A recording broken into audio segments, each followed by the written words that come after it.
Let's get it started in here. Are you ready?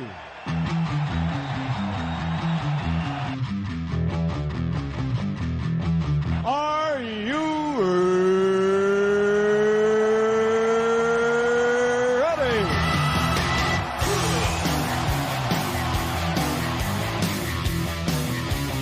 Ladies and gentlemen, let's get ready to rumble!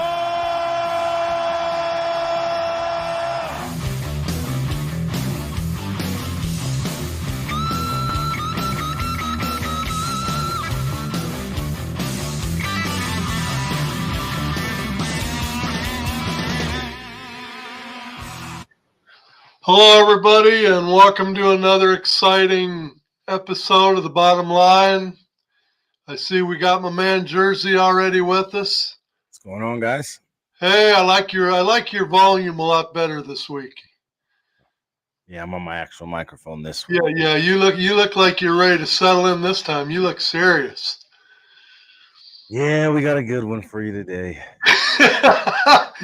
I know we got Easy E's ready anytime to come in, I think. But just to start off, I want to say happy holidays to everybody listening out there. And just one thing I might add before we get started. You know, I just got done witnessing yet another, tush push by the Philadelphia Eagles. And for whatever reason, they can figure it out. But, I know my Vikings tried to use it on Saturday. And somehow or another, Mullins ended up upside down and turned backwards. And then they had an anorexic chicken trying to push him across the line. So I don't really know quite, what the secret is. But a lot of teams can't perform it the way that they do. I guess it has something to do with it. But anyway, before we get started, if any of you have a chance to spend the holidays with family, make sure you do that. I made the trek across the frozen tundra of Iowa this last weekend and got to spend albeit a short weekend, I got to spend a weekend with family, and I tell you what, there's nothing better. So, I made the decision to move to St. Louis probably 22 years ago, and I can safely say that the drive back to Iowa still seems like I'm driving home. So, did I make the right decision moving to St. Louis 22 years ago? I don't know if we could do it all over again, if the decision would have been the same, but it doesn't really matter now, does it? But I just want to let everybody back in Iowa know I love the time with you guys. And of course, I topped off the drive back with my stop at Taco John's to enjoy a couple super beef burritos like I've done for years. Taco John's got to be near and dear to my heart back in the college days when I had to take care of Mama Bear on a college budget. We danced the night away 3 nights a week, but we always still had money to scrounge around and make it through the drive-thru at Taco John's on the way home. So between family and Taco John's, the weekend was complete. So love you guys. Anyway, do we have Eric yet?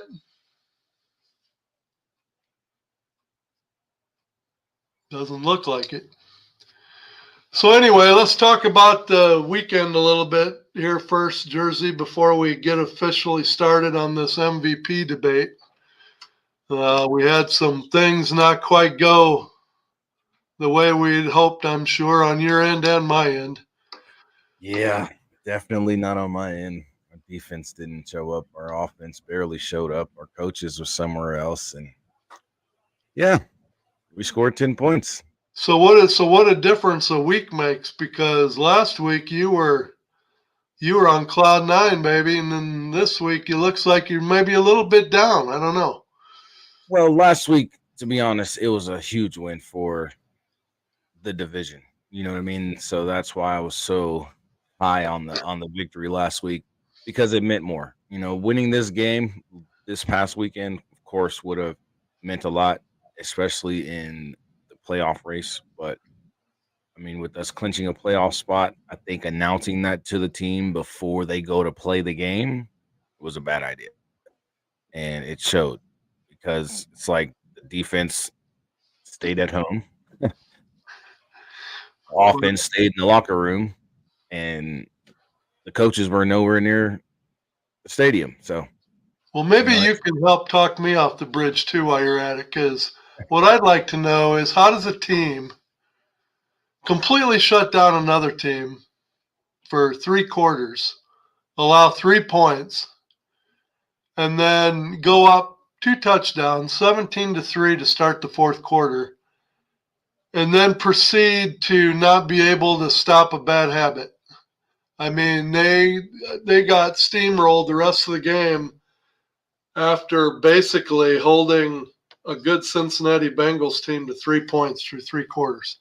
That's the 3rd loss Minnesota's had in the 4th quarter after having a lead. So yeah, that was tough for me to watch because my thing about that game is exactly what you said. Like where was everyone at in the second half? You know what I mean? To really complete the game.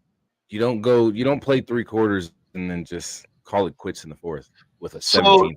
So help me understand the defensive game plan where you stymie an offense for 3 quarters. You get up by 2 touchdowns, and for some reason you think you need to change things up. Mm-hmm. I mean, I understand the prevent, the keep the clock running thing, but when you can go down the field 10, 15, 20 yards at a crack, you can get down the field pretty damn fast. Right. And to just completely change up a game plan just because you're 2 touchdowns ahead. You're 2 touchdowns ahead because your defense was kicking ass. Exactly. So why do you want to tell your defense to quit kicking ass? I don't know. I don't understand it. I know, John. Just don't rub it in. I'm already in a very vulnerable situation right now. So don't rub it in. Don't rub it in. But another big news of the day. You know what I also noticed? If I stand up just right, that almost looks like that's my helmet.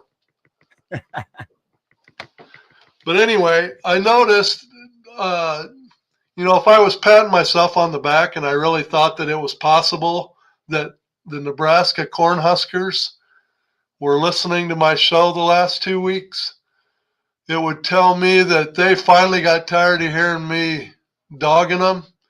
So what did they do? They got out their pocketbooks, my man, and they lured away the number 1 recruit from the Georgia Bulldogs and made him a Nebraska Cornhusker. What I want to know when the proof in the pudding comes out, what did it take to land him? That's what I want to know. You got inside information. What did it take? Matt Rule said it. Matt Rule said to get a good quarterback nowadays, it's going to cost about $1 to about $2 million. And if you think that they got him for $2 million, I ain't going to say you're smoking something because that's legal now. So that would infer that No, I believe it was more. Don't get me wrong.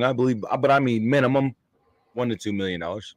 What kind of car you think he's going to be driving? Audi.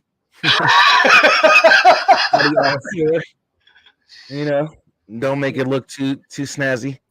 Just down there. Hey, we thought maybe you wanted to take the night off. Jersey was just sitting here and he was saying Easy-E wanted to take the night off. He wanted no piece of me. That's what he said.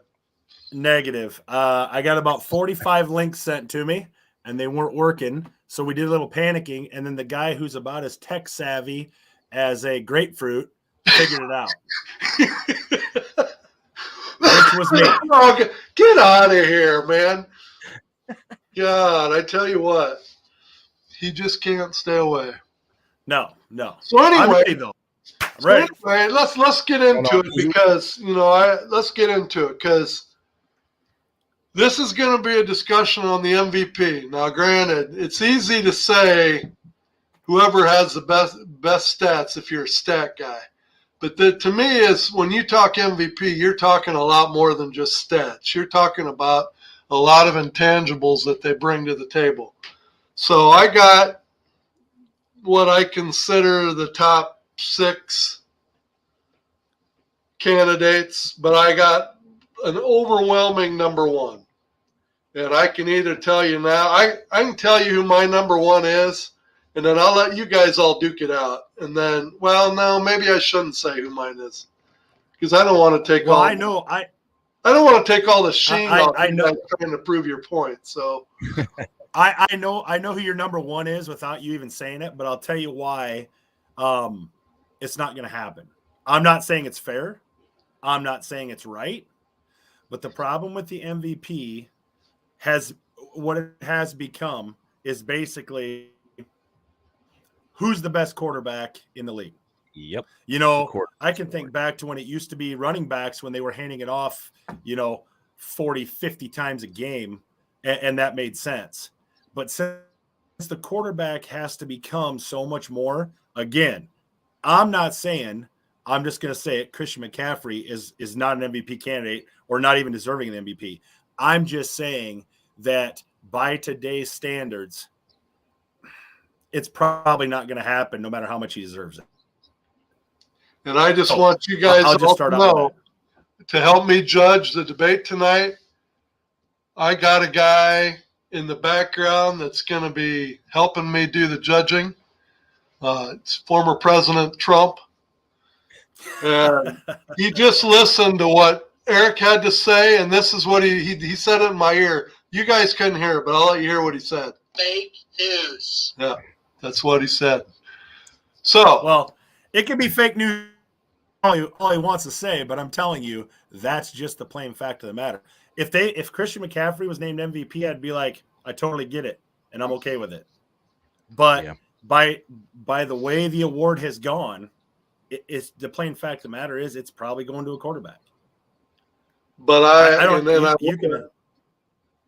Well, what I would say to that is, I was dead set on who my first choice was. I was dead set who my second choice was. And I was dead set on who my third choice was until I watched the game last night. When I watched the game last night, suddenly I thought, do stats matter? Does the MVP mean who on that team, if they were to lose that player, does the rest of the team fall apart? Is that what an MVP is? Because there's one thing to be an MVP of the league, because you can make that stats driven, whatever you want it to be. But if you want a true MVP of a team and you want to categorize, what is a true MVP, then there's also an argument to be made for Lamar Jackson too. So I've got a top 4 now, and I'll say my top 4, and then I'll let you two go at it, because I know that you two got the quarterback ammo, and I can't wait to hear it. So I'm going to let you go. But my 4, not in any particular. Well, number 1 is Christian McCaffrey. I think he's the MVP of the league. But number 2, number 3, and number 4. Let's just say right now my number 2 and 3 is a fight between Brock Purdy and I'm going to go Lamar Jackson. So I'll stand off to the side now, and I'll let Jersey, why don't you go next? And let's just kind of put out there who our top 3, top 4 are, and then we'll get into the debate part of it. But let's kind of try and get the names in the discussion of who we're going to talk to, so we're not going all over the place. In my opinion, top 4 right now, I agree. Christian McCaffrey has the biggest argument for the number 1 spot, regardless of position. He is one of the most valuable players on that team. He's scored a touchdown in damn near every game, if not multiple touchdowns in every game this season, except one. just what he brings to that team out of the backfield, whether it's running the ball, whether it's catching the ball. He's the most valuable player on that team. He's the most valuable asset on that team, aside from Debo. Second, in my opinion, just from the play this season, Lamar Jackson. Even with the losses, Lamar Jackson. And he's really putting up a big case to, fight for that number one position as well. At 3, I got to give it to him. I hate to even say it, but Brock Purdy at 3. And at 4, I'm still running with Dak Prescott. I'm still running with Dak Prescott. And at 5, Tyreek Hill, because there's no other wide receiver in the league doing what he's doing. And that's, I know you said top 4, but that's actually my top 5. Okay, Eric. All right. Again, if I thought that a running back could win it, clearly Christian McCaffrey's a very valuable player on 49ers. So I mean, I could agree with you. Like I said, I don't think Christian McCaffrey is a bad MVP candidate, is a bad play. And then I would say this weekend is probably going to make up my number 2 and my number 3. Right now, again, because I mean, you can say what you want, but stats matter. Brock Purdy's stats, make Lamar Jackson's, 3rd. And after this weekend, I would probably move Tyreek Hill into the 4 spot. Seriously, Dak Prescott's got to prove more. I mean, I saw a meme today. 2004, I think, is when Facebook was invented. And not one time since 2004 have the Dallas Cowboys been able to post on there that they've even won a division game. So, and I know that's the past, but nonetheless, if we're only going to give an MVP based on, well, if he's not on the Cowboys, I mean, okay, but what are they winning? You can make the argument if Lamar Jackson isn't in Baltimore, what are they winning? But are they winning? What's Lamar Jackson? If Lamar Jackson, if they go in, if San Francisco comes in and they stomp and he puts up the numbers in a huge game, they win. Lamar Jackson automatically might even go to my number 1. But right now, if we're looking at just quarterbacks, it's got to go Purdy, Jackson, and then I suppose by default Dak. But I mean those are my guys right now. But I think I would bump, if we're going by most valuable. I mean, I guess Tyreek Hill wasn't there this weekend, but Miami was playing the hapless Jets. So, I mean, that really doesn't count. I mean, I think I probably could have threw for 250 yards and 2 touchdowns against the Jets. So, but I think I would put Tyreek in that 4 spot. So those would be my guys.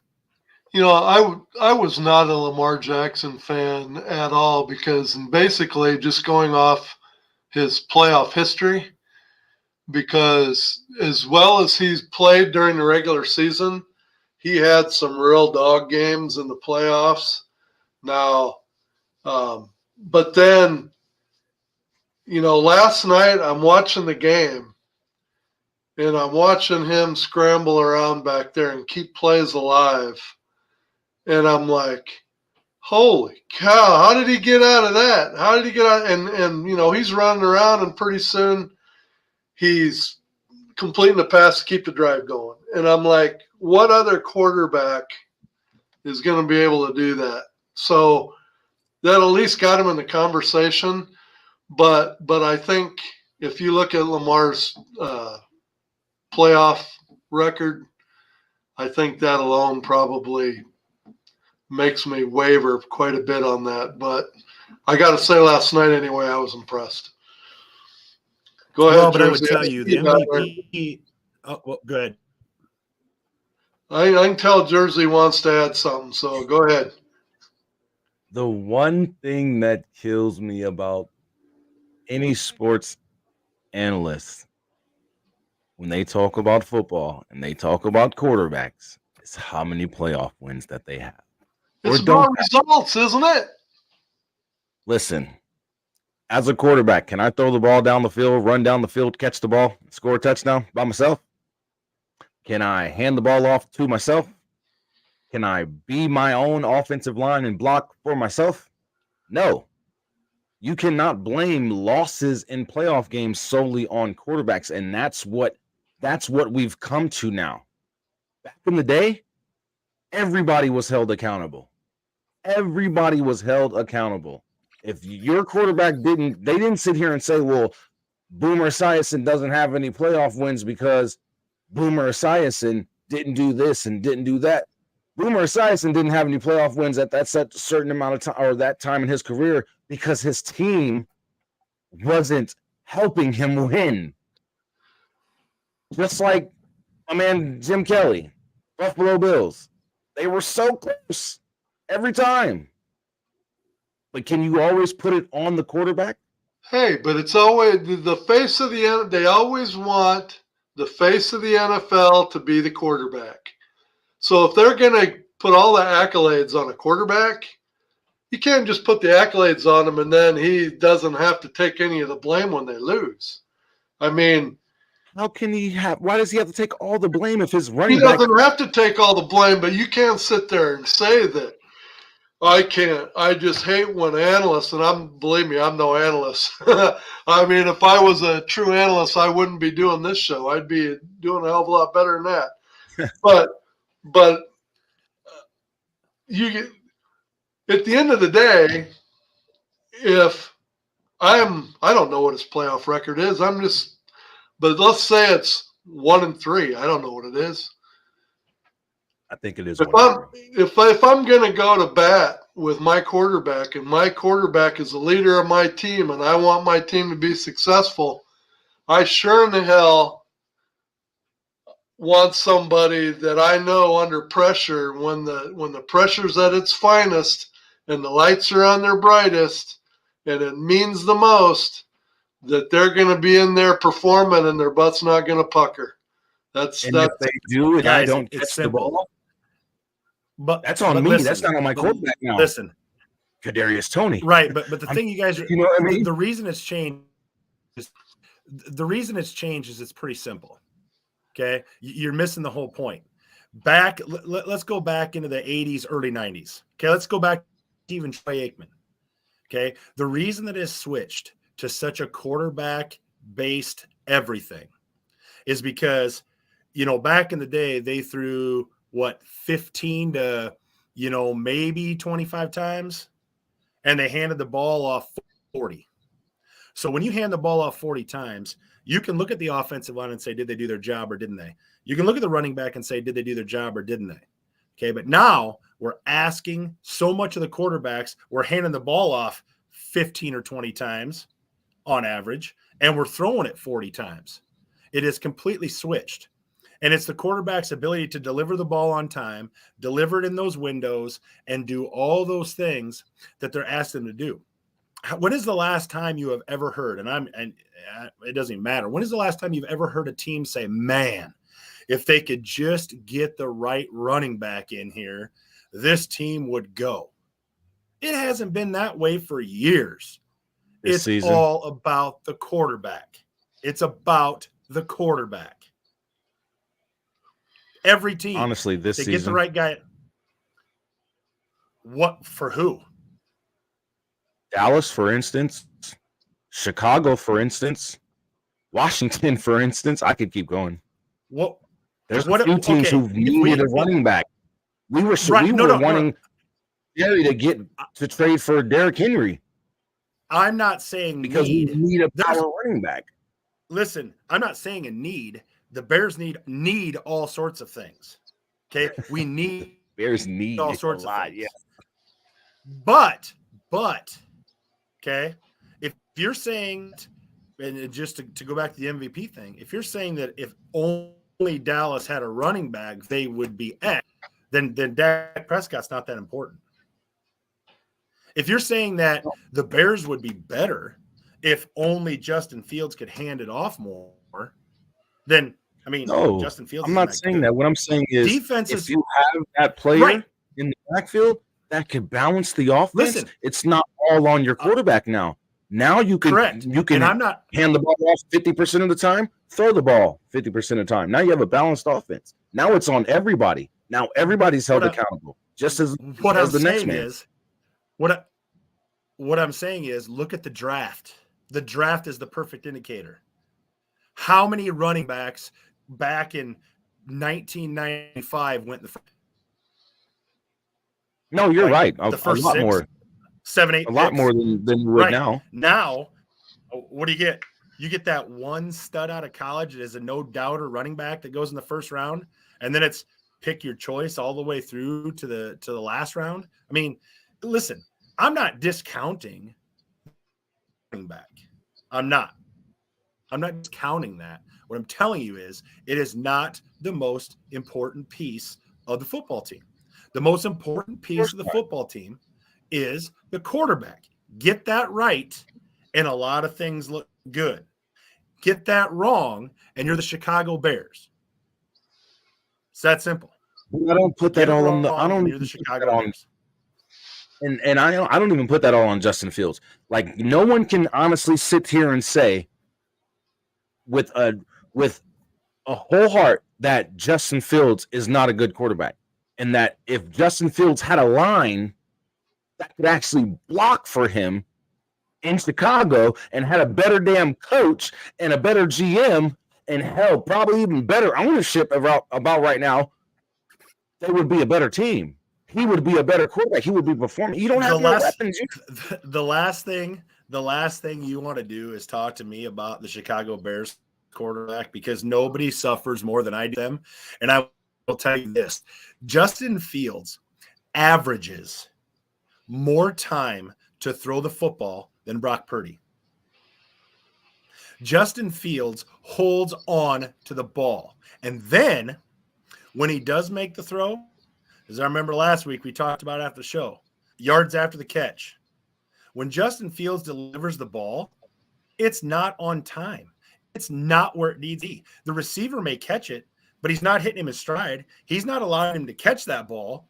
The receiver's got to turn back forward. He's got to whatever. He's not allowing him to catch the ball and get upfield and hit that seam. Now, the difference in the pass might only be 3 feet, but 3 feet is huge in the NFL. And if you can't do that, I've watched every single game. I have suffered through every single game. And there are games where I'm like, wow, that's my guy. And then there are games I'm like, what is he looking at? What is he doing?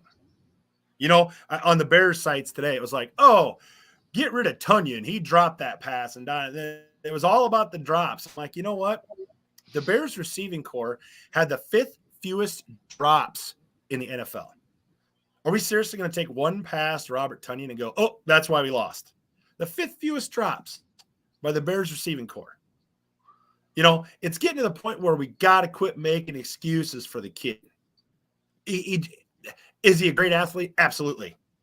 But if it takes a world class, but if it takes a world class offensive line to maybe make him tick, he ain't right, man. He just isn't right. And I'm a Bears fan. I want him to be good. Trust me.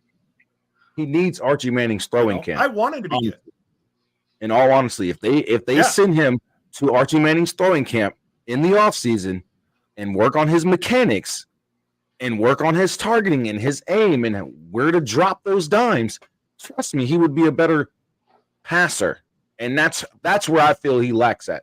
He doesn't, like you were just saying, he doesn't have that IQ to throw the ball where it needs to be. He's not leading his receiver. He's playing like he's in college and not in the NFL. And that's where I think he's lacking. And you can't do that in the NFL. Right. You can't. But I'm just saying we can't all put it on Justin Fields. Oh, he's a bad quarterback. No, don't get me wrong. He does make bad decisions with the ball. He does hold on to the ball too long in a lot of situations, especially when his line's blocking. You know what I mean? He's not doing like what we seen from Lamar Jackson last night, scrambling in the pocket and then looking to throw the ball. He's scrambling in the pocket, and he's running and still not picking up enough yards because you've just taken how long to stand in that pocket before you even started running. You didn't even try to throw the ball downfield. You're just scrambling now because you're running away from linemen. And he's just not making good decisions. And I feel that's where that's taking a toll on his career. And I'll give you a good example of that. Deebo Samuel came out on the touchdown pass that he caught last week. And he said, I had no idea the ball was coming. I was Brock Purdy's fourth read on that play. I had no idea. I had to turn around and like, oh, man, the ball's there. Fourth read. Justin Fields couldn't find a fourth read if it was standing behind him. That's the biggest problem. They couldn't. Not one receiver's ever come that I'm aware of and said, man, I was Justin Fields' fourth read and he hit me on a dime. He can't do it. Like if you're looking, I want a quarterback. I don't even necessarily care about his athleticism. I want a quarterback that can stand in, process the field, understand where the ball needs to go, and be accurate on the throw. The rest of it, don't care. It doesn't take anybody to hand the ball off, okay? So we can debate the running back, but I'm saying we need a quarterback that can deliver the ball.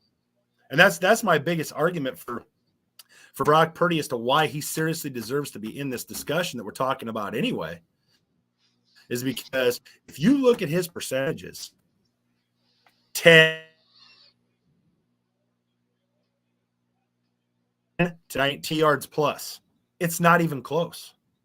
The next closest person, 20 yards and beyond, to Brock Purdy is C.J. Stroud. Now, I know he's hurt, and that may have changed, but it's C.J. Stroud, and he's 8% better than C.J. Stroud.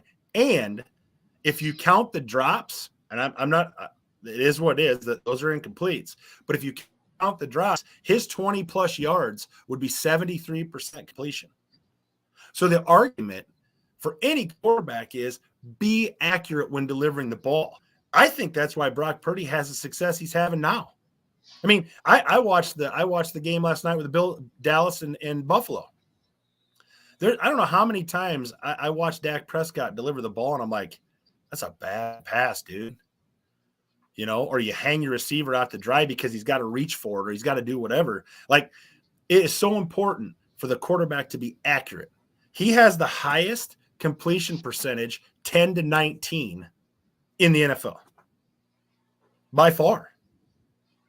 Aren't those the things? I would clamor for a quarterback that can do that. San Francisco has one. I mean, we can talk about weapons all over the place, but we can also go back to former MVPs. I mean, I saw a meme today about, it said new criteria for being an MVP. You can't have a good coach. You can't have any weapons, and you have to do it all yourself. That's new criteria. Because you certainly can't be drafted in the 7th round. You know, I mean, you can't be drafted clear at the end. I mean, that's insane. That's ridiculous. I'm not saying he's going to be the MVP. I'm not saying he should be the MVP. But I'm telling you, numbers matter. And I can give you a litany of numbers. Touchdown passes, passer rating, 1. Touchdown to interception ratio, 1. Touchdowns per attempt, 1. Yards per pass, yards per completion, 1. Team wins, 1. That's Mr. Irrelevant right there. Completion percentage, 10 to 19. Not even close. 20 or more yards, 66%, would be 73 without the drops. You know, I mean, it's not even close, man. Those numbers, I mean, I get it. Oh, I know about the numbers. You know, but that's unbelievable stuff right there. Dak's the closest quarterback to Brock Purdy. They're the top 2 quarterbacks when it comes to stats. Let's not play around. Let's not play around. What I'm saying is that Dak's might be the case. The NFL with completion rating for how long this season? If we're talking stats. But what? Come on now. Do you know? Tell me what Dak Prescott's completion percentage is. 10 to 19 yards down the field. At least 67%. Do you know that number? 70. Somewhere right in there. 10 to 19. Is that what you got? Okay. If he's number 2, take a guess at where Brock Purdy's at 10 to 19 yards down the field. I just said Brock Purdy and Dak Prescott are the most accurate quarterbacks in the league when it comes to stats. They're complete on every But what level. I'm saying is, It's but what Brock I'm Purdy saying 1, is, Dak Prescott 2. Brock Purdy 1, Dak Prescott 2. right. So if you want to talk But stats, Dak Prescott's at they should be 1 and 70%. 2. But what I'm saying is, he's at 70%. Brock Purdy's at 88%, 10 to 19 yards down the field. Okay. That's craziness. That's putting 20-plus yards down the field, putting C.J. Stroud, who was number 2, that's putting 8 percentage points between him and the number 2 guy. And it's putting, what, 15 to 20 to the next guy, 10 to 19? Debo may be great, and he is. Christian McCaffrey may be great, and he is. Ayuk is a great surprise for the 49ers. But guess what? If Justin Fields is throwing to those guys, guess what? They don't look that great. And I'm not buying the whole system quarterback thing either, because I'll tell you this right now. Every quarterback is a system quarterback. Every team has a system. Oh, no. The Bears You have a can't do system. that. It's dog crap, but the Bears have a system. It's terrible. Peyton Manning wasn't a and they system can't make it work quarterback. with just Fields. Peyton Manning ran his offense. He ran his offense. Just saying. Then it was Peyton Manning's system. But then it was Peyton Manning's system. Right? Because Peyton was one of the only quarterbacks ever to be able to read the defense and call an audible But what I'm at the saying drop is of a dime. Peyton Manning had a system. You call it what you want. What I'm saying is Brock. When I sit here and say that Brock Purdy is not elite, it's because now I'm not saying he doesn't deserve to be in the MVP conversation, because he rightfully does. But when I say this man is not elite, it's simple. When you can sit here and drop a 3-yard pass to Brandon Ayuk or Deebo Samuel, and they can run 70, 80 yards for a touchdown, what did you do? Where was the air yards? Just be patient, Russ. Okay. Just be patient, Russ. And that's my this. thing. Check this out, Jersey. Your yards after the catch. Okay. I prepared for that too, because that's the biggest knock on Purdy. He only throws at 5 yards, and there's yards after the catch. Let me give you some numbers. 2020, Aaron Rodgers was the MVP, right? 52.2% of his yards were after the catch. In 2021, Aaron Rodgers was the MVP again. 52.7% of his yards were after the catch. In 2022, Patrick Mahomes was the MVP. 54.3% of his yards were after the catch. And In this is why I say yards after the catch should not be a stat for quarterbacks. In 2023, Brock Purdy, 48.6. 48.6. I don't make these up. Okay. So What, you got, what does that have to do with anything? It's not. It's not. But It's still not. you just said it. They you can sit here and do all the work after. give Christian McCaffrey a screen and he can run it for a touchdown because of his ability. Where's the yards after? Why is the yards after the catch being given to the quarterback? What the hell did he do? Is what I'm saying. Hold. Well, Time out. This quarterback talk That's fake news. that's fake news. Let's talk about the real MVP of the league. The real MVP of the league is, they're still talking. You even muted, you take them off mute, they're still talking. If you're a defensive coordinator, what keeps you up at night? When you're game planning for a game against another team, what keeps you up at night? Do you think the defensive coordinator's up at night because of Brock Purdy? Do you think they're up at night because of Dak Prescott? Do you think they're up at night because of Lamar Jackson? Or are they up at night because they somehow got to come up with a defensive scheme that not only do you have to stop a receiving core, well, you name it, but you got a running back that can run the ball for a touchdown. You got a running back that can hit about every level of the field, whether it's a dump pass or whether it's a seam, whether it's up the sideline. You have to account for where Christian McCaffrey is at every moment of every play. And when you don't, you have games like yesterday where he had, 3-4 touchdowns? 3. And so, you talk about scheming for a quarterback. I tell you what, if I'm a defensive coordinator, quarterbacks aren't keeping me up at night, because quarterbacks in the NFL are all supposed to be elite quarterbacks in the NFL, and I get it. They don't They don't hit the perfect spot for yards after the catch. I get all that. But you also got to have a defense that's going to account for guys like Christian McCaffrey. And 2023 stats: carries 244, first in the league; yards 1,292 rushing yards, first in the league; rushing TDs 13, second in the league; receiving TDs, he's got 7 of those. He's got 57 balls for 509 yards. He's closing in on 2,000 total yards as a running back. That is, and you're talking, after 14 games, almost 2,000 yards, 20 touchdowns, the guy has put it on the ground and lost a fumble twice.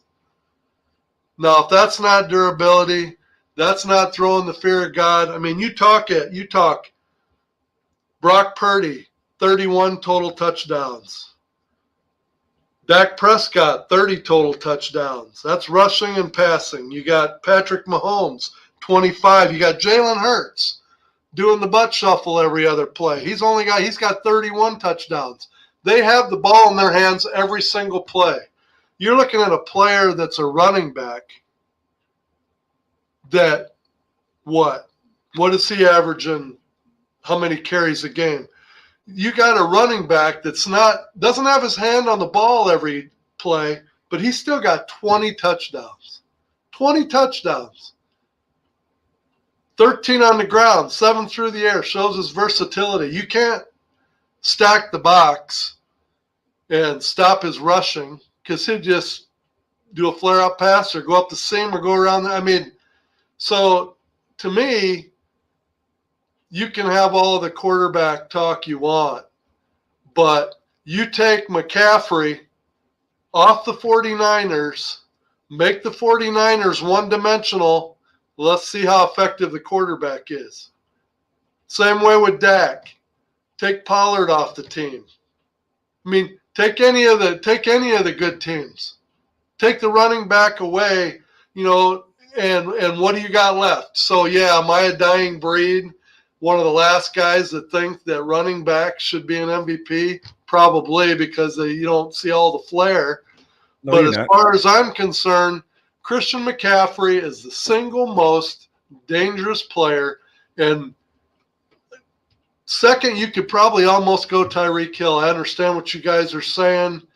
The only reason I would put McCaffrey way above Tyreek Hill is because Tyreek Hill, for the most part, is a wide receiver.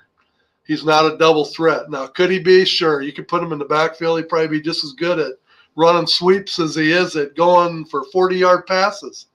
But to me, if you're a defensive coordinator, what's going to keep me up at night, when you play the 49ers, you have to account for Christian McCaffrey, bar none. Listen, when you're a defensive coordinator, and I'm not going to argue the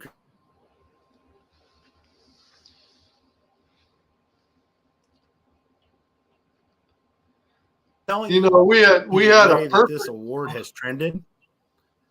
The way it's trended has been quarterbacks. Okay, they handle the ball every single time. Okay, you give Christian McCaffrey his 20 to 25 touches on the ground, and you throw at him 7 to 8 times a game. That's great. That's great. And he puts up great numbers. But Deebo Samuel also has 6 catches. Greg Kittle almost has 6-7 catches, whatever. Ayuk has catches, whoever it might be. Somebody else is delivering the ball to them too. Somebody else is making the offense go that way too, or CeeDee Lamb or Pollard or whoever it might be. You don't think that the extra defensive attention that you have to give a Christian McCaffrey doesn't open up the lanes for the other players? You don't think that the other players are getting more single coverage because they've got to devote more to covering Christian McCaffrey out of the backfield? Right. I mean, those receivers are getting opportunities that the normal teams don't have because they don't have that threat behind the quarterback. You're arguing with somebody who's agreeing with you. What I'm simply telling you is that we can agree all we want on the value of Christian McCaffrey. And I agree with you. I'm not a 49ers fan, but the dude is a beast. But I will tell you, the trend with the MVP when was the last time anybody but a quarterback was the MVP?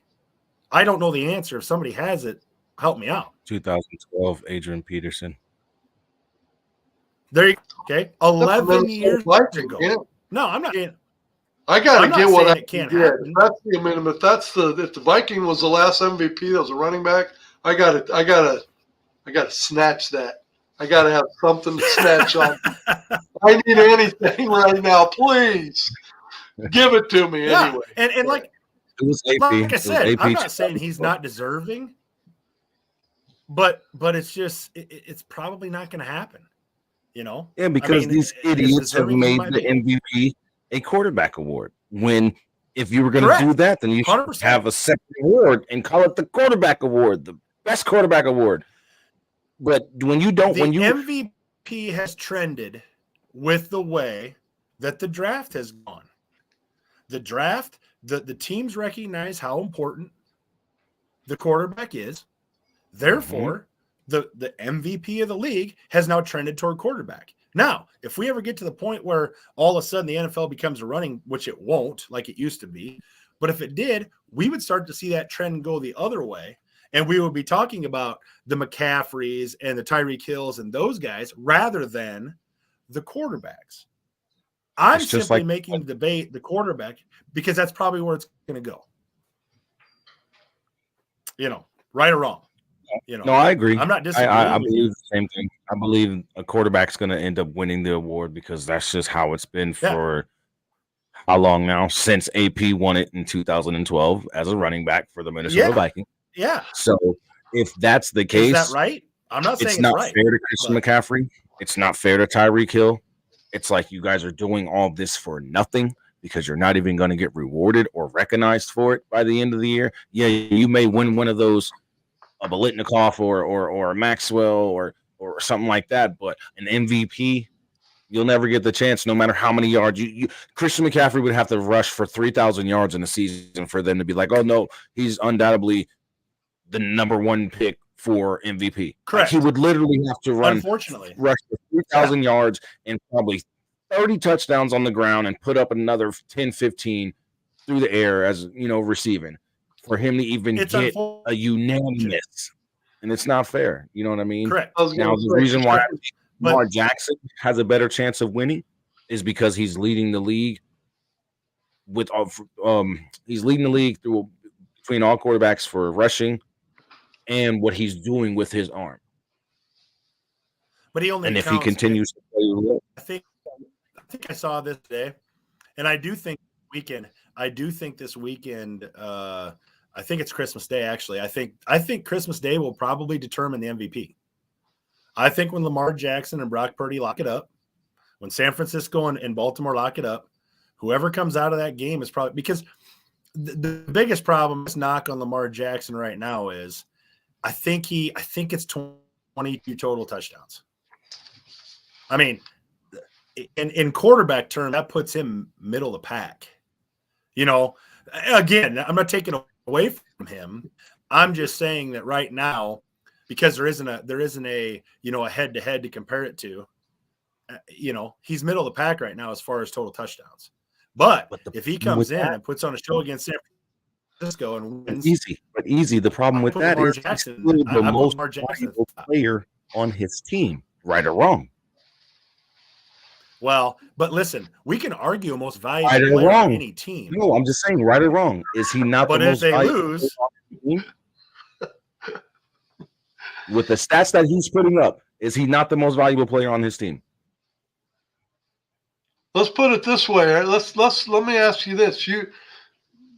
Eric, you make the comment that this Christmas Day game between Baltimore and San Francisco could decide the MVP.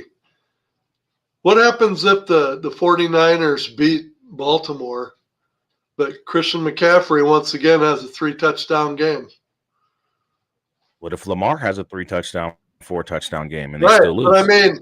but I mean to go into that game thinking it's a Purdy versus Lamar for the MVP. What happened if that wild card comes through with another 3-touchdown game? Huh? That's 3 MVP candidates in the same game. That's 3 MVP candidates in the same game. I get what Easy's saying. Yeah. McCaffrey could decide it, Brock Purdy could decide it, or Lamar Jackson could decide who wins. I get what you're saying. I agree.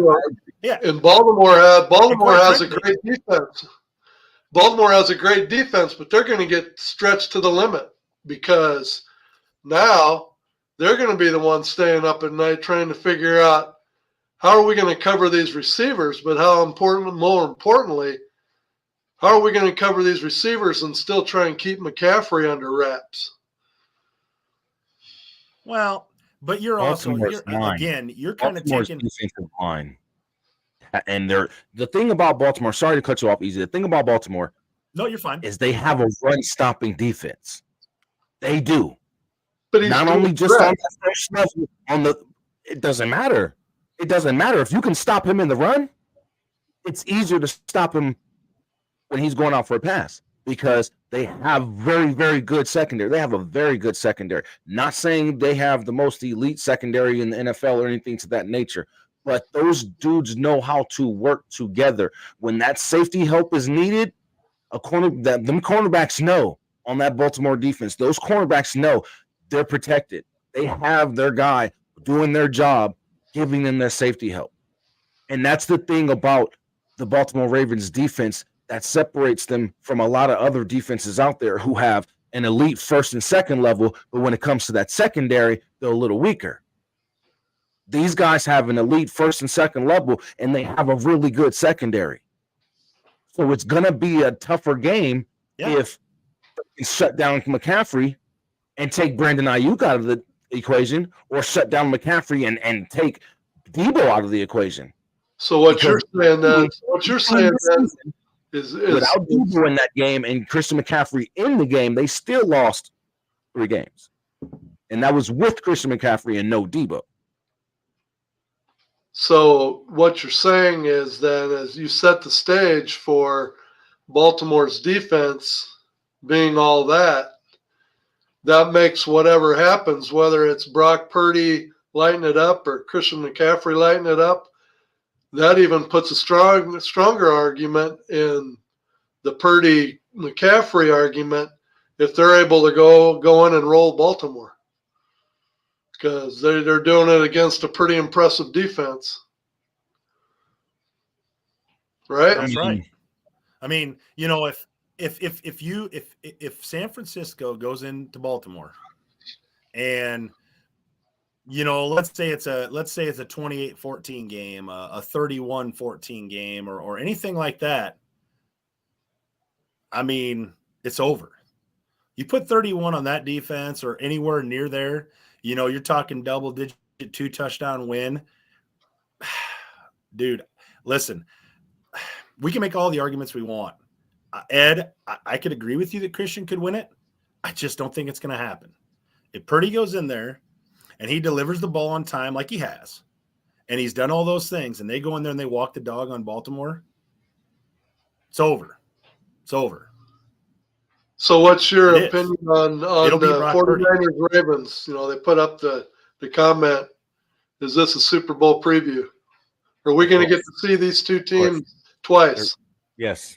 I'm telling you right now. Yes. I think That's so. exactly what's going to happen. It's exactly anything what's can happen in the NFL, but no, I think you can believe that. Yeah. I've been saying since the beginning of the season, before the season even started. I've been saying this since preseason. Baltimore and San Francisco will be playing for the Super Bowl this season. Now, is that based on the team's abilities, or are you going on that color thing? I'm going off of all of it. Who are the best teams in the NFL right now? Who are the best two teams in the NFL right now? The Baltimore Ravens and you got to give it to San Francisco. 49ers. Yeah. 100%. San Francisco, the You best team. definitely got to give it to San Francisco. The AFC, I guess, if you want to talk the best team in the if you want to NFC. talk Baltimore is consistency, the you best probably team have in to the a little more. But if you listen to all the so-called experts, the AFC changes every week. They've got the new best and latest and greatest. Hell, 2 weeks ago they were talking about Kansas City was going to be in the Super Bowl by default because all the other teams were falling apart. So, but Baltimore still had the best record. Kansas City's the dark. Baltimore's had the best record in the AFC damn near the whole season. You call Kansas City the dark, Eric, you're going to wake up a few of our comments. Wait a minute. Well, John is a Kansas City fan, and he's saying the NFL is scripted. So does that mean? Listen, first of all, I'm going to address the Kansas City thing. Kansas City's a mess. Okay, they don't even look like the same team. Now, that doesn't mean they can't get it on the rails here real quick. They're all right offense, but what I'm saying is that's the offense has made them go for the last 2-3 years. They don't look very good. But what it doesn't mean Mahomes can't all of a sudden get on. But they've always been able to rely on home field advantage. And Correct. This time around, they're going to have to go a little bit different route. So, can you imagine Kansas City going into Baltimore? What that could look for them? I can't argue with John on that comment. Who else can catch the ball besides Juju? No, I mean Valdez-Scantling. Don't forget Valdez-Scantling in there. Okay. They brought him. He dropped the game winner, man. He dropped the game winner. So I'm not relying on him. I'm not relying on Sky Moore because he can't even hold on to the ball. Kansas City was able to get another Super Bowl championship last year, but I think what they have really they've really been exposed this year because Andy Reid has always had in Kansas City that receiver or you name it that was the game breaker. He had the weapon that nobody else had, like Tyreek Hill, and you had Travis Kelce that was in his prime. So he had all the big weapons he needed. Now you got an aging Travis Kelce, and as much as I love the guy, I think he's looking at the skybox a little bit too much during the game. But You've got no threats whatsoever on their offense. There's nobody on their offense that scares anybody. And what tells you that is the percentage that they throw the ball at or behind the line of scrimmage. Patrick Mahomes is tied for fourth in the NFL right now at about 30%. They're no threat down the field anymore, and that kills Kansas City. But I'll tell you, where I think Kansas City screwed up, and I'm sure John David will jump right on there. They had an opportunity. They had an opportunity to go get DeAndre Hopkins. Why didn't Adams? One or the other. Hopkins, Adams. Devontae would have said, "Bye, Vegas." Yeah. Bye, Vegas. Derek ain't here no more. I came to play with Derek. So, deuces. Hopkins might have went there for free. But I tell you what, Devontae went there to play with Patrick Mahomes and have a better chance to win the Super Bowl. Like, come on 100%. Now. Yeah. But why not? I'm willing to bet the house. I'm willing to bet the house that next year they will have that receiver again. They're. I mean, every time they watch Tyreek Hill play, they got to be throwing up in their mouth because that guy is unbelievable. No, they're not. And you want to know why? Because they won a Super Bowl without him. The first season he left, Well, they won a Super Bowl. Well, With yeah, him, they did. Like I told you, to me, if I was it doesn't matter. They only play one game, so it doesn't matter. If it was the best out of 3, I would have took the Philadelphia. So, but I get it. You only have to win one game, and on any given day, that ball can bounce funny. So, and the refs can be blind. that's what makes football the great sport it is because it's never a series. You got to bring it on one game, and so much relies on one game. And the ball it takes a couple funny bounces to completely change the complexion of the whole game. and you think about it, last week we were talking about the boys are back. Dallas is back. And in one game, it's like, oh my God. Good Dak, bad Dak. At home Dak, on the road Dak. Like, that wasn't even a thing last week. We're 3-4 on the road this season. And in the 3 games that we did win on the road, Dak has played decent. Right. In the 4 losses, Dak has been pretty bad in some of them. But last night, he Awful. was just He was off. 10 of 17 He for was 59 yards and no touchdowns in the third quarter. That's gross. He was just off. Like you said, he was throwing the ball and God knows where. Right. Well, he should have had, in actuality, he should have had 3 or 4 picks. But Buffalo apparently doesn't like interceptions. Yeah, their defensive backs and linemen can't catch. They just, right.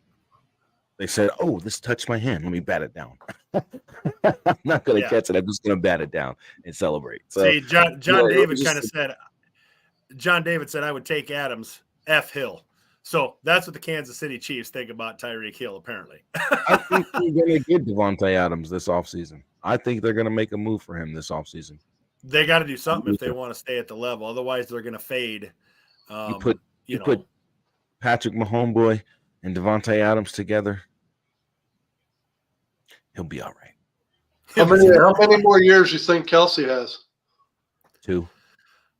I think he's drunk in it. You look at this season, especially the last 3 or 4 games. Their second tight end, I would venture to say, has more receptions and touchdowns than what Travis Kelce has. Right. So at what point do you cut your loss, save the cap space to bring in somebody like Devontae Adams? And as much as Travis Kelce's first ballot Hall of Famer, he's all that. He's been everything to Kansas City. I won't say one bad thing about him, but I think this last half of this season has shown that he's dropped some passes. He's on the backside of his career. Yeah, he's dropped balls that he's never dropped before. Like there's times where he looks really off. And I don't know if it's the press box, the booth up there and Taylor Swift thing or what it is, but he doesn't look the same. Come on, it's TNT. Trav and Tay-Tay. I actually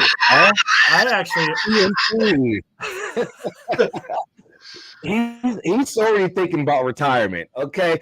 Him and Taylor getting some babies made and living together, and him saying, I had a great football career. I was able to retire young. Now I can sit back and do business ventures and 2 things at once. All this other goofy crap and spend the rest of his life for Taylor Swift. Why not? Well, and you think about it, but more power to him, right? But you think about Travis Kelce.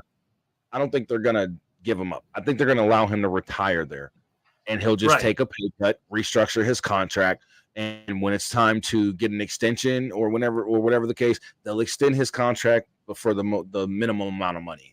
You know what I mean? He's not going to take a lot of money to have to keep him on a team, and then you can give Noah Gray that bread. You know what I mean? You can actually pay him for stepping his game up and becoming a better player and becoming that go-to tight end that he'll need in the future to continue to have the success at the tight end position, because he's doing really well. He's developing really well as a tight end, even under Kelce, but he's looking better in these last few games this season. Hell, this whole season he's been looking a lot better than Travis Kelce in a lot of games. So the question that was put up said, is Taylor Swift hurting Travis Kelce? Hell yeah. The only thing that I will say, and I've said it all along, it was kind of fun. The Chiefs fans had fun with it to begin with when the whole Taylor Swift thing had, and it was fun showing the booth and the chest bumps and all the fun that was going on, the attention they were getting. Mm-hmm. But now the Kansas City's kind of started losing a little bit. And now the Kansas City fans are, you've got Kansas City fans that have probably been season ticket holders for 40 plus years. They've been an avid Kansas City fan their whole life. They would rather do nothing else but go to a Kansas City game. Exactly. Now, I put all that into my Kansas City Chiefs that I've loved for years. Now all of a sudden, some fly-by-night that never even watched football till 4 games ago, all of a sudden is showing up in the booth, and she's all about that, and she's dressed in red with a red lipstick, and everybody thinks that, Taylor Swift is the ultimate Chief fan and everything. What's going to happen the first time in a game in Arrowhead Stadium that they show Taylor Swift on the big Jumbotron and the crowd has a big faction that starts booing? When they start booing Taylor Swift and you got Travis Kelce on the field, you don't think he's gonna blow his freaking mind. And you tell me that his mind is going to be where it needs to be for the rest of that game, when every time they show Taylor Swift, he's got to listen to the crowd booing his lady. And something as simple and something as stupid as that, you want to talk about putting a fraction in the team versus fans. All of a sudden they're booing Taylor Swift, and all of a sudden the players got to come to the defense of Travis Kelce and yell at the fans because, oh God, we don't do that in Kansas City and we're better than that. And Travis Kelce's doesn't deserve that. And pretty soon you make it players versus fans. Suddenly, not everything is good in Denmark anymore, is it? All right. Something as simple and something as stupid as that. Just look at what problems it can cause. Now you tell me I'm wrong, Jersey. Tell me I'm wrong. You're wrong. You know why I say that? Because if I was a KFC player and I was on this team, I would be happy that the crowd was booing her. Yes, please boo her some more so she doesn't come to our games anymore. So she's not sitting in the press box getting the camera put on her every time Travis makes a catch or misses a catch. Every time a call doesn't go his way and she has a reaction and this. We don't care. Please get her off of our Jumbotron. Please, I'm not sure. Off of our Jumbotron. Show the fans instead. Because I'm not sure they're going to boo her. But I bet if you ask the hardened Kansas City fans, they're going to be like, we're done with her. Like, I don't know if they'll go so far as to boo her, but they're done with it. Because I think he says enough of Taylor, too many shots in the booth. They're done with her. Like you said, Ed, it was great at the beginning. Oh, it was a great story and blah, blah, blah. But you know what? If I'm a Kansas City fan and on the bye week, I see my star tight end flying to Brazil or Argentina or wherever the heck, what kind of resting bye week is that? That's not a dude focused on football. That's a dude focused on, well, we know what he's focused on. So, I mean, come on, man. Like, so now you're not a Kansas City Chief fan. I'm not saying you don't like them, but you're not you're not a KC fan. Correct. Jersey over here, he's not a KC fan. I saw him get pretty wound up for not being a KC fan. Now all of a sudden you're a rabid KC fan that all they think about is the Chiefs win or lose from week to week to week. Now when they turn against old Taylor, don't tell me that it ain't gonna get ugly. It ain't. It ain't gonna just be before they're all, oh, Taylor, oh, isn't that sweet? Oh, she's up there doing chest bumps. All of a sudden, it ain't gonna take long to go from that to being silent to all of a sudden you're gonna have a faction that are just gonna say, enough with her. We are done. And what do you say that when you've had enough and you're done? You let out a boo. You let out a boo, and pretty soon there's 10 boos. Pretty soon there's 25 boos. And before you know it, half that stadium is booing Taylor Swift. He will lose his mind. He will lose his mind. Possible. And if he does, he's an idiot for that. Because at the end of the day, you're a football player. You're an athlete. You're playing a competitive sport. You know how your fans are. They care about the game. Because I don't know if you guys noticed or paid attention to it. When the Eagles and the Chiefs played this season, they had a whole special on Sunday morning countdown and all that, talking about how Taylor Swift is from Pennsylvania and she grew up an Eagles fan because of her dad and all this other crap. And now she's torn between the Eagles and the Kansas City Chiefs because her boyfriend played. And they went around and asked a bunch of people in Philly or in Kansas City, are you guys tired of seeing Taylor? Yes. Yes, it's taking away from the game. We don't care to see her on the screen. And a lot of people are getting tired of it already. There's a ton of people in Kansas City who's getting tired of it. But you know what?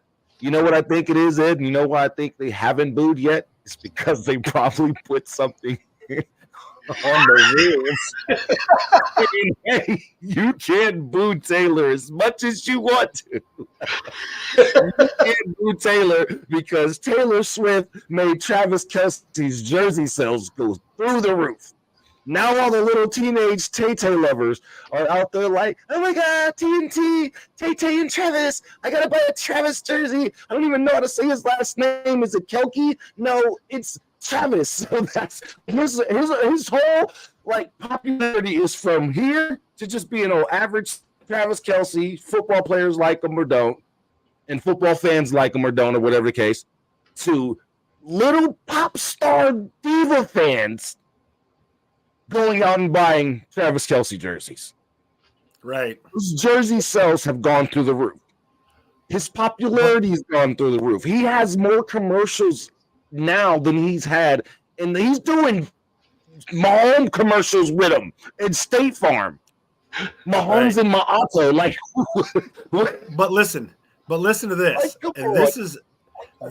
I think this is why the Taylor Swift thing has gone to where it's gone. Why we're talking about it as being a potential negative, because let's face it, Kansas City fans have been spoiled. Okay, they have been. They've been. It's been an embarrassment of riches in Kansas City for 3 or 4 years. Okay, but Kansas City's losing games, and even when they're winning games, it's not like they're used to being the San Francisco, 45-22. 41-14. They're used to that. They're not used to beating a hapless New England team 28-16, and it doesn't even look that good. That's why I think you're seeing some of the Kansas City fans kind of turn it on it a little bit and saying, we're tired of this Taylor Swift crap. Well, no, you're tired of watching I'd take their record being a Bears fan, but you're tired of watching, by comparison, a bad Kansas City Chiefs product. So now your anger is being filtered out to something else. Well, that's what I'm saying. That's what I'm saying. If they need somewhere to vent, that's where it could head. So anyway, let's bottom line it for the MVP, and then I want to spend a few minutes on the XFL, and we'll call it a night. Okay, so we're bottom lining it. Eric, Bottom line, who's getting the MVP this year? Okay. I don't want My first, second, third. I did. Who's winning? Okay. Bottom line, because the quarterback award, it's going to be Brock Purdy. The 49ers are going all the way, and I'm not even a Niners fan. Bottom line, period, end of story. Okay, Jersey. My bottom line, I think Christian McCaffrey will win it. I think he will shock the world and be the first running back since Adrian Peterson back in 2012 to win the MVP. Bottom line. Why did you steal my thunder, Jersey? Yeah, damn you! Because I can't put I was going to be the voice of reason, and you beat me to it. I can't put Lamar Jackson there. I can't say Dak Prescott, and right now I can't say Tyreek. It has to be just as much as God. If they give it to Brock Purdy, I get what Eric's saying. I know what he's talking about. Yards after the catch, putting the ball where it needs to be or whatever. Yeah. Give me Brock Purdy, baby. Give me Brock Purdy. Oh, no. It's all about Brock, baby. Everybody's dying to get that next Tom Brady. Who's that? 6th-round pick, 7th-round pick, the next Tom Brady. Everybody would love it to be Brock Purdy. Mm-hmm. But at the end of the day, I just think that Ed McCaffrey, I keep saying Ed McCaffrey. I'm stuck in the old ages of the Denver Broncos, but yeah, because you're old. Yeah, I am. Christian McCaffrey is on a roll. He's staying healthy this year for the first time in a little while.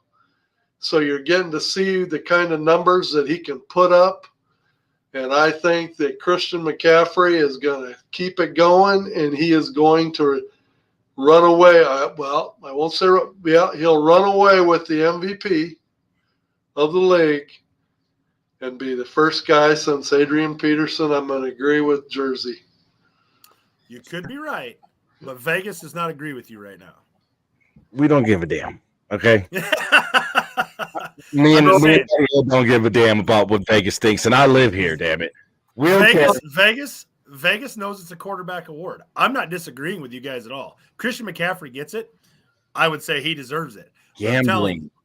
It's a quarterback. Gambling's made it. So Eric, I was telling Jersey before you could figure out how to get on tonight. Oh no, it was a total link thing. That Nebraska, I was trying to get Jersey to tell me what it took for them to sign away the number one quarterback in the country from Georgia and have them recommit to Nebraska. And he was saying that the going rate for a quarterback was $1 million and $1.5 million. And I told him if he thinks they got that quarterback for $1.5 million, he's smoking something that's now legal. Yeah, he's been drinking, or I don't know, lines, whatever. I said minimum $1 to $2 million. And I said, what kind of car is he going to be driving? It's like Audi R4. Oh, that's what you're doing. It ain't happening, man. I'm telling you. You are drunk. Nebraska listened to my show the last 2 weeks. Oh, my God. And they were completely appalled at the things that I said about them. And they said, we got to open our pocketbooks and get us a quarterback because I can't listen to the Bottom Line show one more week dogging my team. Hey, Matt Rule knows what he's doing. Matt Rule is continuing the cycle that he's always had. He takes a bad team, and he has an okay season, more than likely a not so good season, under 500's first season. Second season, he gets him to a winning season. Third season, he gets him to top 25 ranking. That's what Matt Rule is known for. I think with this team, this college, because Nebraska has history. Go Big Red. Oh my God. Tom Osborne's the greatest college coach ever. Okay. Nebraska doesn't deserve any more talk than that. So let's move on. No. Okay, Jersey, I'm going to give you first shot we're going to talk XFL just for a few minutes here. Let's hear your gut impression of what you've heard. I mean, there hasn't been a whole lot, but the last week or two, what's your gut telling you about the XFL merger with the USFL? They're taking so long because they're going to drop a bombshell on everyone, and everyone's thinking that there's going to only be 12, 10, 8 teams. I think they're going to drop a bombshell where they have all 16 teams, like I keep saying, and the merger actually isn't going to be in full effect until 2025. I think they're going to make the announcement that the merger will not fully go into effect until 2025. Everybody's sitting here saying, oh, Vegas is gone. No team is leaving. If Vegas was gone, then they wouldn't be talking to the Las Vegas ballpark trying to contract a new home, to sign a lease to make the Las Vegas ballpark home of the Las Vegas Aviators AAA baseball team, their new home. So I want everybody to stop saying, oh, Vegas is gone. Do you know that for sure, John David? Who told you? Did The Rock tell you? Did you and Danny have dinner and we ain't know about it? Because if so, bro, I need to come holler at you and be your friend.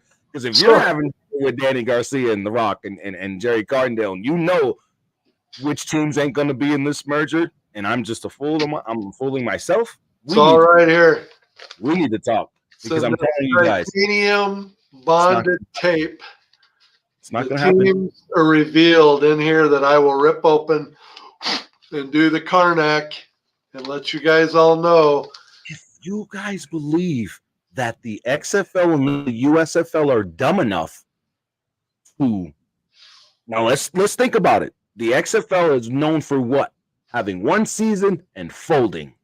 They have never been able to complete a successful second season, correct? Correct. So if you guys think that they're going to bring 8 teams from one league, 8 teams from another league, and say we're going to merge, but you're only going to get 8 teams in this first season, 10 teams in this, they know they're going to fail from the beginning. They're not dumb. They know they will fail. They know they will. If you take half of your fan base away, what do you have? Who's going to support it if you take away half the fan base and everyone is believing that we're going to have a merged spring football league with this entire league and that entire league and merge it together? If we are dumb enough to think that they're going to take away teams because of this, that, and the third, but they've sat here for how long since they announced that they were intending to merge? And still, how long did it take for them to literally go and get everything approved through the FCC? They know what they're doing. They're making sure they have all their ducks in a row. And I promise you, I think that it's either going to go one of two ways. Either they're going to play out the season with the XFL playing their season, this upcoming 2024 season, and the USFL playing this upcoming 2024 season, and this whole March 30th start date is going to change, or they're going to merge completely, but they're going to keep all 16 teams, and some teams may get moved. Period. Stop thinking that we're going to get anything less than 16 teams, because if that happens, spring football is dead forever. Bottom line. So do you think the XFL, USFL playing each other for the championship is where we're headed for this coming season? Yes. If they play it out, it's going to be the XFL champion versus the USFL champion to crown the inaugural UFL, UXFL, National Spring Football League, whatever they're going to be called. Well, now that's the smartest way to do it. And then fully merge next season. That would be the smartest way to do it. Play out this season, have the XFL season play out, have the USFL season play out, and those 2 extra games that's on our season ticket holders' tickets, that 6th home game and that 6th away game, that could possibly be an interleague game, 1 home against a USFL team, 1 away against a USFL team. Interleague games.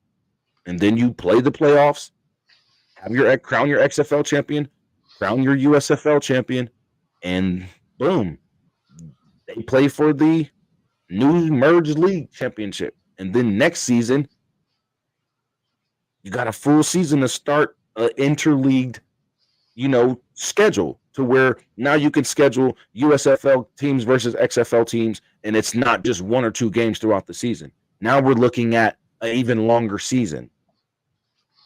So I don't know. Fake news. Okay, Eric. What? Mine's pretty simple. I can't and wait. Pardon. Well, no. What H just said. Can't wait. A-Train, put that back up there again. Put that back up there again. I cannot wait. If y'all really think to literally sit here and take away a big portion of their fan base to start up a merged league when they've taken how many months? Come on now, think about it. Now, they know what they're doing. It's all a media. And you know why? And you know why he's saying that? I know why you're saying that, Jersey. You know why you're saying that? You put a deposit down. Yes, they are. Saying that because each and every XFL team still deserves to be in the league. No, it's not about what you deserve. Be there. Because if you want to be honest, every single XFL team deserves to be in the XFL, regardless of their record, regardless of their attendance. Why? Because this is a startup league all over again. So if you think that every single team in your startup 8-team league is going to be selling out tickets when you're half-ass marketing them in every single city, and you're not even targeting the local news companies, you're not marketing anywhere in the local area, you're not doing meet and greets, you're not sitting here putting up a damn board, you don't have a damn commercial being aired in your local city about your XFL team or your USFL team, how the hell can you expect to sell tickets? I will say a lot of things, Jersey, but I will agree with you there that there has been an atrocious marketing campaign with the XFL, an atrocious marketing campaign with the XFL. So, yes, I agree with you. Unless your fan base was there from the get-go, there was nothing out there that enticed them to become a fan of spring football. Correct. John David, Jersey. Any other team has 35,000? Any other team? No. St. Louis needed football. St. Louis wanted football. As soon as they heard of an XFL team, every single football fan in the state of Missouri supported the St. Louis Battlehawks. It doesn't matter who you are. They wanted football there. DC didn't have 35,000 people fill up their stands. They had a good 25 to 30-something thousand, but not 35 or 35 plus. Yep. Seattle didn't. No other team had that type of success. So we're not going to talk numbers, bro. We're not going to talk numbers, John David. Numbers aren't fair. Numbers aren't fair. When it came to marketing and putting these teams in they put them. Look, you're talking about the Las Vegas, Nevada, the city that never sleeps, the city of entertainment, the fight capital of the world. Every damn Oakland team aside from the Golden State Warriors is now in Las Vegas, dude. Come on now. The Raiders, the A's will be here in 2025. We took the Utah Stars or San Antonio Silver Stars from them, and we got back-to-back champions in the WNBA. The Vegas Golden Knights, an expansion team who's been either in the playoffs or to the Stanley Cup every single season since their inception. Come on, this is turning into a championship town. They're even talking about an expansion NBA team. So if you think that if the XFL would have marketed this area, or hell, every single team in their league the correct way, I guarantee you every stadium would have been able to be sold out. Every single one of them. And then what would we be talking about? So Eric, you're from an area that doesn't really have a fan base per se as far as close to a team. You're out there in the frozen tundra of Iowa. Right. Do you see the interest in your neck of the woods for spring football, or is it just are you an anomaly? I'm an anomaly, quite frankly. I mean, I tried to get spring football going with friends and things like that because, I'm like, hey, it's football, man. Yeah, but it's spring. Yeah, well, I don't care. I mean, it's football. It's good football. And, that's what drew me to the XFL. And I thought, hey, it's Battlehawks, man. There's like 25 Cyclones to play for them. Ed and Amanda and I can finally have a team to root for together and talk about and support. So that was, that was a big draw to me. But, people around here, they don't know, not one single XFL team did you see, other than if you watched it on TV, which I did you even know about it? I mean, I would talk to some of my friends who are huge football fans. They're like, what's the XFL? I thought didn't that cave in like 2020 or something? Or wasn't that like a Vince McMahon thing? I'm like, yeah, forever and a day ago.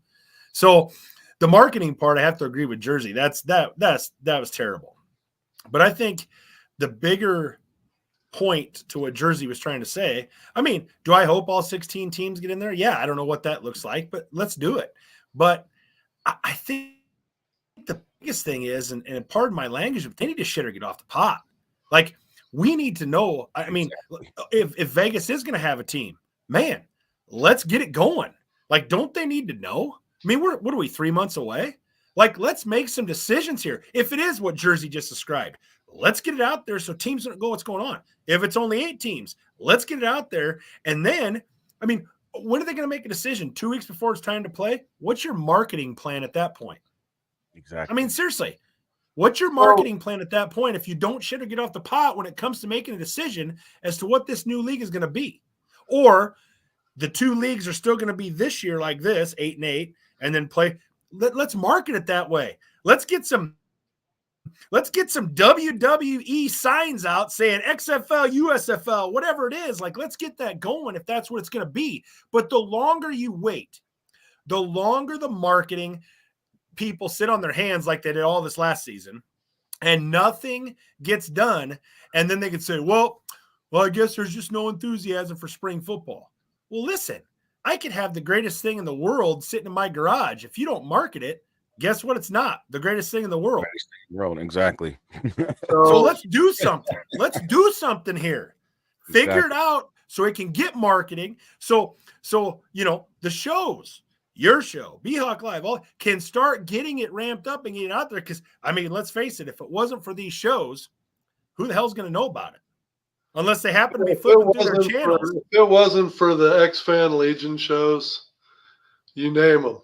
I mean, yeah. If it wasn't for us keeping this alive, I'd hate to see where the popularity level would be on it. There's no doubt about that. But you know what? You can only try and squeeze blood out of a turnip for so long before you need a little help, man. Help us out. So now the big rumor that I'm hearing is that they're going to possibly make an announcement this Thursday. And if it isn't this Thursday, then it's possibly going to be the Thursday after Christmas. It's going to be a Thursday. Let's just say that. It's always going to be a Thursday. It's always been a Thursday. For whatever reason, they don't have Thursdays. Yeah, they'd love to make announcements on Thursdays. 8-1. That was on a Thursday. I'm just so Dirty's got to keep. He's got the X-Fan show, and it's on Tuesdays and Thursdays, sometimes Tuesdays, sometimes Thursdays. Well, now I know he's keeping Thursday open all the time because he's hoping for the shadow of a doubt that something will break on Thursday, and then Thursday night he's got Cutting Edge, man. So anyway, I think enough said. We bottom lined it. Who's going to be the MVP? Sorry, Eric, you were. It's fake news. Okay, so we got. We'll see. What do you say, President Trump? Fake news. Oh, okay. Fake news. Okay. So